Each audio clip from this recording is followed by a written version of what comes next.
Letter of Divine Ascent by St. John Climacus. Step 2. On Detachment. The man who really loves the Lord, who has made a real effort to find the coming kingdom, who has really begun to be troubled by his sins, who is really mindful of eternal torment and judgment, who really lives in fear of his own departure, will not love, care, or worry about money, or possessions, or parents, or worldly glory, or friends, or brothers, or anything at all on earth.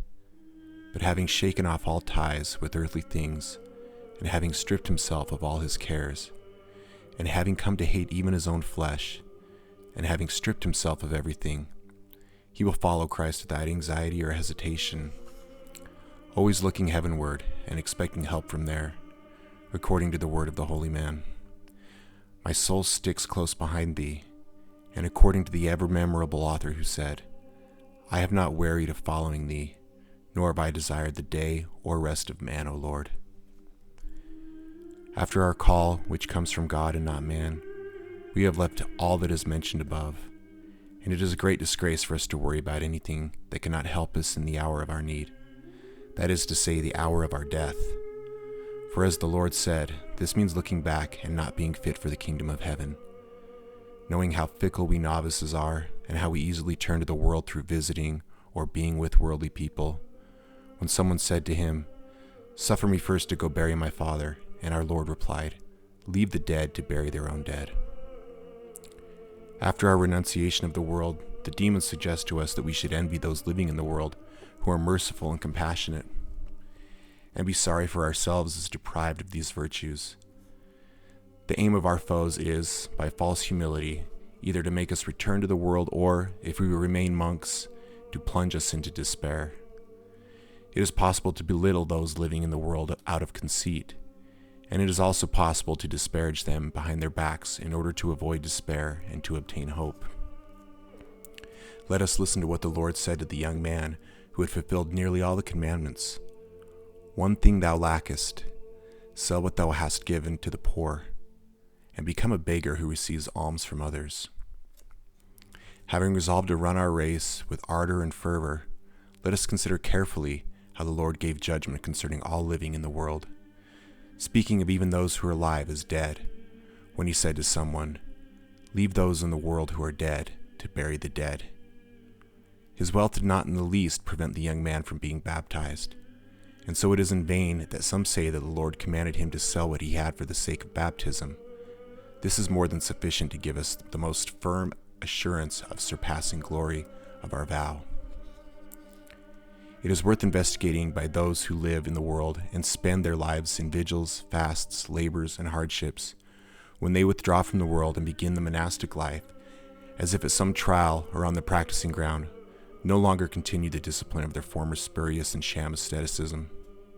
I have seen how in the world they planted many different plants of the virtues, which were watered by vainglory as by an underground sewage pipe, and were hoed by ostentation, and for manure were heaped with praise. But when transplanted to a desert soil, and inaccessible to people of the world, and so not manured with the foul-smelling water of vanity, they withered at once. For water-loving plants are not such to provide fruit in hard and arid terrain fields. The man who has come to hate the world has escaped sorrow, but he who has an attachment to anything visible is not yet delivered from grief.